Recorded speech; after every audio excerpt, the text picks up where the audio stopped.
Hi, and welcome to the Law Simplified. I'm Shaveen Bandaranayakan. Welcome to another SQE1 Insight session. Today, we're going to have a look at a brief overview of criminal practice. If you have a look at the previous live streams that we've conducted, specifically the introduction to SQE1, where we look broadly in terms of a bird's eye picture, so to speak, on all of the modules, both the substantive and procedural modules, all 14 of them, how they are manifestly important, how they are recognized and assessed. You'll understand where exactly we are in terms of this particular insight session as well. Now, we're not going to go deep into criminal practice because this is relatively a large subject area. It's combined with another subject as well, which is criminal law, which we will do in a future insight session leading up to the SQE1 Prep Masterclass webinar series that will commence later this year at the end of Q1, beginning of Q2, as would be the case for any examination cycle. If you are interested in joining the global cohort for the SQE1 Prep Masterclass webinar series, check out some of the links in the description below, or you can reach out to me directly. Right. Now, in terms of criminal practice as a module, since it's linked with criminal law as well, most of the topics that will be covered in this particular module relates heavily to criminal law. What I mean by this is when you essentially take the substantive component, which is criminal law, what we cover in criminal practice is essentially all of the elements being tested in terms of how the substantive aspects of the law is implemented. So, for example, you see some of the topics in this particular module, such as bail, first hearings, and admission of evidence, for instance, are reflected also in terms of other criminal law substantive topics such as homicide or property offenses like theft, how they manifestly account for when it comes to a court of law on the one hand, as well as in terms of investigations. Which then brings me about to a relatively important aspect of this particular module as well.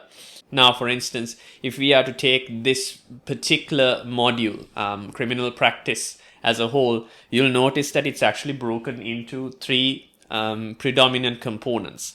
For instance, upwards of first hearing, so everything relating to the rights of the suspect, identification procedures, answering of police questions, interviewing a suspect, and bail account predominantly for what's going to happen to a suspect, to an accused, prior to actually being charged and brought before his first hearing, brought before, let's say, the magistrate's court.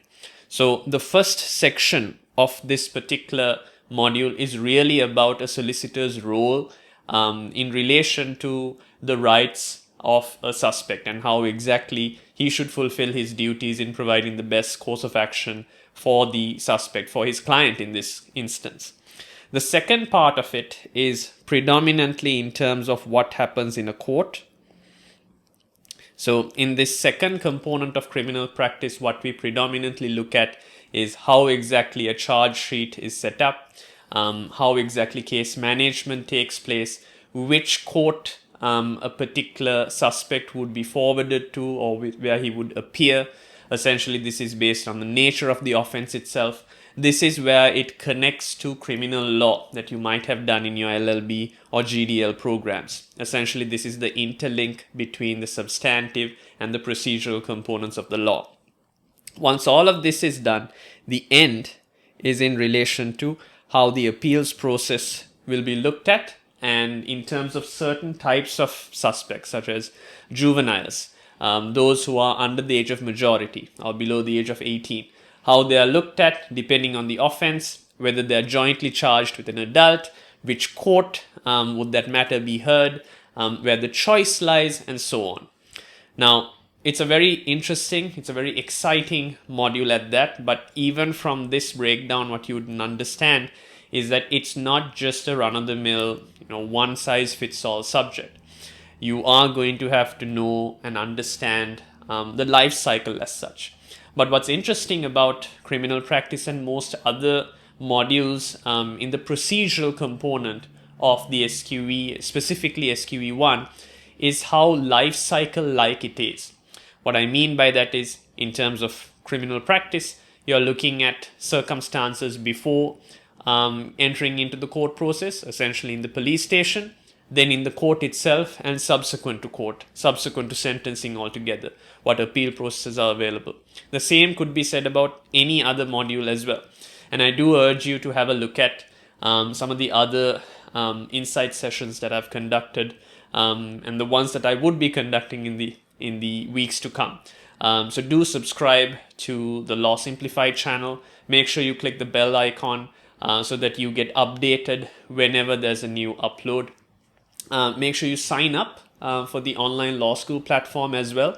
All of the links to these will be in the description below. And if you have any queries on the SQE1 Prep Masterclass webinar series, you can reach out through the links or directly through the official WhatsApp number or even email. The SQE1 is not essentially a difficult subject, as I mentioned in the introductory insight session. It is, however, something that is daunting just purely because of the volume of the material. So confidence plays a key role when you are a student going into the examination. Right.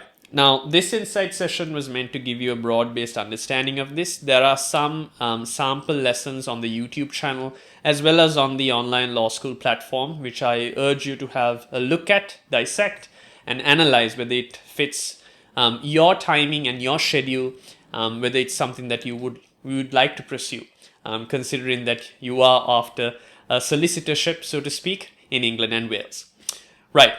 This was a quick overview. I'm available for questions at any time. Do leave any queries that you might have, even after this broadcast, in the comment section below, and I'll try to revert back as soon as possible. But until the next time that we meet at another insight session, have fun, stay safe, and as always, obey the law.